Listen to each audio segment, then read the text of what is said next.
Emi Martinez was heavily linked, wasn't he, with the move to Manchester United on the last day of the window, but United opted to sign Senna Lomans instead. That is how you say it. We've checked it. Speak to him if you're not happy with that one. Rob, are you surprised that United let that opportunity of a World Cup winner go by? No. But I can understand why a lot of football fans are. Look, on the face of it, it makes no sense, does it? And you've got Senna Lomans, who is a prospect. You know, the data, which Manchester United are using increasingly in their recruitment, which a lot of other clubs at the top end of the Premier League have done as well, all of the data said that this guy has the potential to be Manchester United's number one in years to come. But people would say, well, hang on, Emi Martinez could be your number one now. He's a World Cup winner with Argentina, one of the best goalkeepers in the world. They didn't even try for Gianluigi Donnarumma, who is one of the best goalkeepers of his generation.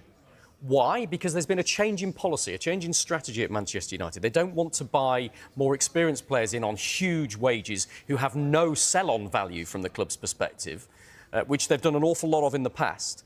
Their focus is on trying to do more of what Chelsea have done, buy young talent that they can improve, who they believe have the potential to be first-team players and superstars in the years to come, so that they're not wasting money. We know that it's tight with PSR, and their entire focus in this window was in attacking areas. They spent £207.2 million on 3 attacking players, and they think they've got the best in class when it comes to Mateus Cunha, Brian Mbeumo and Benjamin Sesko. They're delighted with that work, and they did that knowing that they need to improve midfield, knowing that they need to improve defence, but knowing also that they can't solve all of the squad's imbalances in one transfer window.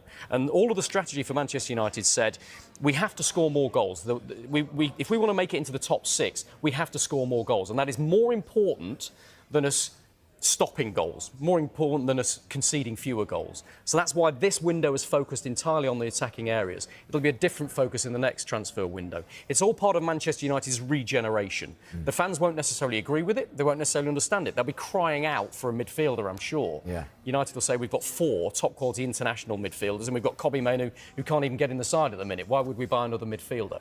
Man United fans won't like that, but they're sticking to their guns, the Manchester United bosses. They have a new strategy, it's data-led, and they're going to stick with that until it brings them success. And look, Carver, they tried to, as Rob has said there, buy young, exciting talent with sell-on value in the names like Jadon Sancho, Anthony, Rasmus Højlund, who were all 21, 22, even younger than that when they came in. 86 million, 72 million, 73. Add that one up if you can. And, then you've got Anthony leaving for, what, £21.7 million and the other 2 on loan. It's not a great look, is it? It isn't, but I think United have cut their losses on some of those players. Anthony, you mentioned, I think they signed him, 3 years ago for €100 million. They're letting him go for €25 million 3 years later. But these were decisions that were made by different people at Manchester United. We know now Ineos, Jim Ratcliffe are in charge of the football operations. And the same has happened at Chelsea. The new people who are inside the building have to deal with some mistakes that were made in the past, and they have to make losses and they have to make big calls. And that is why they've had to act with these players. I think in the short term, it's bad medicine to take, but I think in the long term, it's for the best for everyone at the club.